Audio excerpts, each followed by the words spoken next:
عمران خان صاحب نے ایک دفعہ پہلے بھی D G I S P R موجودہ جو ہیں ان کو جواب دیا تھا کہ ان کی جتنی عمر ہے اتنا عمران خان صاحب کا تجربہ ہے، اور انہوں نے کہا تھا کہ D G I S P R صاحب آپ اس وقت دنیا میں بھی نہیں آئے تھے جب میں پاکستان کا، اپنے وطن کا پوری دنیا میں نام روشن کر رہا تھا، اور پاکستان کو پوری دنیا میں ایک عزت دلائی تھی، اور اس کی وجہ سے مجھے بھی عزت ملی اور میں نے بھی پاکستان کا نام روشن کیا۔ اس لیے ذرا احتیاط سے گفتگو کیا کریں، کیونکہ آپ کو نہ آپ نے تاریخ پڑھی ہے اور نہ ہی آپ کو ان باتوں کا علم ہے۔ کل پھر D G I S P R نے ایک پریس کانفرنس کر دی، اور اس پریس کانفرنس کا واحد مقصد یہ تھا کہ پاکستان تحریک انصاف کو، عمران خان کو رگڑا لگانا ہے، اور ان کے لیے ایسے الفاظ استعمال کیے جو کہ مریم نواز صاحبہ استعمال کرتی ہیں پاکستان تحریک انصاف کے لیے، عمران خان کے لیے، جو مریم اورنگزیب صاحبہ کرتی ہیں، طلال چودھری صاحب ہیں، رانا ثناء اللہ صاحب ہیں، یعنی کہ عظمیٰ بخاری ہیں، وہ جو الفاظ استعمال کرتے ہیں وہی الفاظ پاکستان تحریک انصاف اور عمران خان کے بارے میں D G I S P R نے کل استعمال کیے۔ انتشاری ٹولہ کہا، فسادی کہا، سب کچھ کہا، اور اس کے ساتھ ساتھ 9 مئی کے حوالے سے انہوں نے بنیادی طور پہ پریس کانفرنس کرنی تھی، باقی ساری باتیں ایک روٹین میٹر کہا تھا، لیکن اصل جو ہدف تھا وہ 9 مئی پاکستان تحریک انصاف اور عمران خان تھا، اور پاکستان کے عوام کی رائے عامہ کو تبدیل کرنے کے لیے پریس کانفرنس کی گئی تھی، لیکن اس کا اثرات جو ہیں وہ اس کے کافی الٹے ہوئے ہیں۔ کل D G I S P R نے ایک بات کی، انہوں نے کہا جی کہ جوڈیشل کمیشن کی بات کرتے ہیں 9 مئی کے حوالے سے، تو ہم تیار ہیں جوڈیشل کمیشن بنائیں، لیکن یہ جوڈیشل کمیشن بنے گا 2014 کا دھرنا وہ بھی آئے گا، پاکستان ٹیلی ویژن پر حملہ والا معاملہ بھی آئے گا، اور پھر پی ٹی وی پہ حملہ ہوا، پھر پارلیمنٹ ہاؤس پہ حملہ ہوا، وہ سارے کا سارا معاملہ آئے گا۔ تو انہوں نے 2014 والے اس دھرنے کی بات کی جو کہ ڈاکٹر طاہر القادری صاحب اور عمران خان صاحب لے کر آئے تھے۔ تو اس پہ بہت اس کے جواب میں فوری طور پہ یہ پریس کانفرنس کے بارے میں آپ کو بتاؤں کہ آگاہ کیا گیا عمران خان صاحب کو، کیونکہ ملاقات کا دن تھا اور پاکستان تحریک انصاف کی لیڈرشپ گئی جیل میں، اڈیالہ میں، ان سے ملاقات کی عمران خان صاحب کو، اور ان کو بتایا کہ جی آج آئی ایس پی آر نے یہ پریس کانفرنس کی ہے، اور اس میں پاکستان تحریک انصاف کو کافی برا بھلا بھی کہا ہے، اور بہت سارے سوالوں کے جوابات کے میں جو دیے وہ حقائق کے برعکس ہیں، غلط ہیں، جھوٹ پر مبنی ہیں، جس پر عمران خان صاحب نے پاکستان تحریک انصاف کی لیڈرشپ کو ہدایت کی کہ جائیں اور جا کے پریس کانفرنس کریں۔ انہوں نے ایک پریس کانفرنس کی، لیکن اس پریس کانفرنس جو ہے وہ ٹیلی ویژن چینلز پہ دکھائی نہیں گئی، اور وہ بند کروا دی گئی کہ وہ نہیں دکھائی جا سکتی، آپ صرف ہمارا پوائنٹ آف ویو پیش کریں۔ جبکہ D G I S P R کی جو پریس کانفرنس تھی اس میں انہوں نے ایک بات کی، انہوں نے کہا جی کہ آپ 9 مئی کے حوالے سے کمیشن کے مطالبہ کیا جا رہا ہے، تو انہوں نے کہا جی کمیشن بنائیں، لیکن وہ جو ہے پچھلے معاملات کا بھی جائزہ لے گا، دھرنے کا بھی، 2014 کے دھرنے کا بھی وہ تحقیقات کرے گا، اس کے پیچھے کون تھا، تو اس وقت کیوں نہیں پاکستان تحریک انصاف کو کرش کر دیا گیا اور آج یہ مسائل نہ ہوتے۔ اس طرح کی باتیں انہوں نے کی، ویسی باتیں جیسے باقی جو عمران خان صاحب کے مخالفین کرتے ہیں، بدترین مخالفین۔ تو بہرحال اس کے بعد ملاقات ہوئی، ملاقات کے بعد پاکستان تحریک انصاف نے D G I S P R کی پریس کانفرنس کا ترقی بترقی جواب دیا، اور دور دور چار کی طرح حساب برابر کر کے فارغ کر دیا۔ رؤف حسن صاحب، انتظار پنجھوتا، نعیم حیدر پنجھوتا، انہوں نے ایک پریس کانفرنس کی اور انہوں نے بتایا کہ عمران خان صاحب سے ملاقات ہوئی ہے، اور عمران خان صاحب کو D G I S P R کی جو پریس کانفرنس ہے اس کے بارے میں تفصیل سے بتایا گیا، اور انہوں نے عمران خان صاحب کی ہدایت پر انہوں نے کہا جی ہم پریس کانفرنس کر رہے ہیں،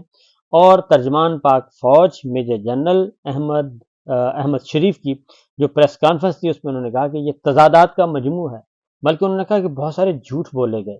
اور یہ جھوٹ اس لیے بولے گئے کہ ان کے پاس سچ نہیں تھا۔ D G I S P R نے جمہوریت کو کہا ہے کہ کوئی خطرہ نہیں، تو اس کی جواب میں انہوں نے کہا کہ جی خطرہ تو اس چیز کو ہوتا ہے جو موجود ہو، جبکہ اس وقت ملک میں تو جمہوریت ہے ہی نہیں، تو اس لیے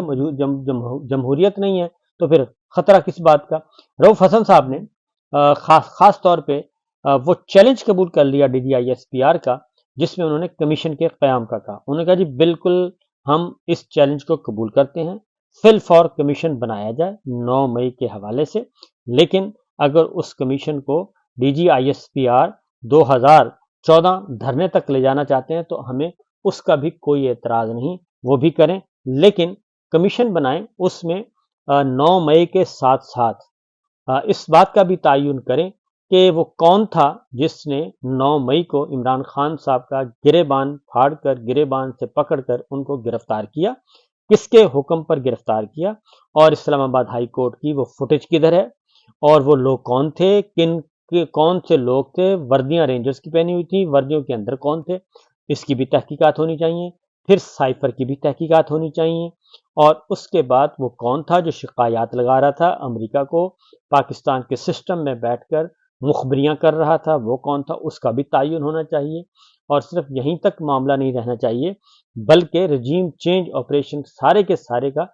بھی اس بات کی بھی انویسٹیگیشن ہونی چاہیے جوڈیشل کمیشن میں، تو یہ سارے کام ہوں، اور جو بیرون ملک جائیدادیں ہیں ان کے بارے میں بھی انویسٹیگیشن ہو جائے تو کوئی حرج نہیں ہے۔ تو انہوں نے کہا کہ بالکل یہ ساری باتیں ہم تیار ہیں، کمیشن بنائیں، ہم ویلکم کرتے ہیں، لیکن انہوں نے کہا کہ سمجھ نہیں آ رہا D G I S P R کا کہ ان کی ڈی جی آئی ایس پی کی پریس کانفرنس تضادات کا مجموعہ تھی، اور فرسٹریشن بہت زیادہ ٹپک رہی تھی، اور مضحکہ خیز بات جو انہوں نے کہی وہ یہ تھی کہ جمہوریت کو کوئی خطرہ نہیں، ملک میں جمہوریت نہیں بلکہ شخصی آمریت ہے اس وقت۔ رؤوف حسن نے یہ بھی کہا کہ ہم جوڈیشل کمیشن کے قیام کا ہم نے بھی مطالبہ کیا تھا، اب D G I S P R نے بھی کر دیا ہے، لہٰذا ہم چاہتے ہیں کہ فی الفور جوڈیشل کمیشن بنائیں، اور اس پہ یہ جو میں نے آپ کو باتیں بتائی ہیں انہوں نے کہا کہ سارے معاملے کی تحقیقات کریں، اور پھر اس میں آڈیو لیکس، جبری سیاسی طلاقوں اور سیاسی انجینئرنگ کی جو کی گئی، پھر مینڈیٹ چوری کیا گیا، بلے کا نشان، وہ کہتے ہیں یہ ساری چیزیں اس میں آ جائیں اور دودھ کا دودھ پانی کا پانی ہو جائے گا، اور انہوں نے کہا کہ ان معاملات پر اگر جوڈیشل کمیشن بناتے ہیں تو ہم تائید کریں گے اور ہم سپورٹ کر رہے ہیں۔ انہوں نے آرمی چیف کو چیلنج کیا۔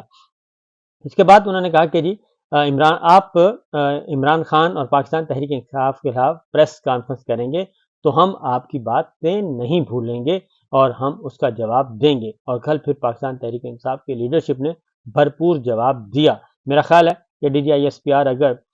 صرف اپنے آپ کو عسکری امور اور دفاعی امور تک محدود رکھتے اپنی پریس کانفرنس تو اتنی باتیں نہ سننی پڑتی، کیونکہ پوری دنیا میں یہ ایک جگ ہنسائی ہوئی ہے کہ ایک طرف وہ کہہ رہے تھے کہ ہم فوج جو ہے اس کا سیاست سے کوئی تعلق نہیں ہے، لیکن دوسری جانب وہ ساری کی ساری پریس کانفرنس جو ہے وہ سیاسی امور سے ہی متعلق تھی۔ آپ نے پی ٹی آئی کے خلاف پریس کانفرنس کریں گے تو ہم آپ کی باتیں نہیں بھولیں گے، قوم کو بتایا جائے کہ دشمن کون ہے اور پی ٹی آئی یا ان پر الزام لگانے والے۔ سیدھا انہوں نے رؤوف حسن صاحب نے بات کی، ہمارے لوگوں کو غائب کیا گیا، ان کو زبردستی وفاداریاں تبدیل کروائی گئیں، اور رات کے اندھیرے میں مینڈیٹ جو ہے وہ لوٹا گیا، اور اس کی بھی انکوائری ہونی چاہیے، اور چیلنج کرتے ہیں کہ جوڈیشل کمیشن بنائیں تاکہ پتہ چلے کہ عمران خان پاکستان تحریک انصاف مجرم ہے یا پھر جرم کرنے والے وہ کون ہیں، یہ ساری کی ساری باتیں آنی چاہیے۔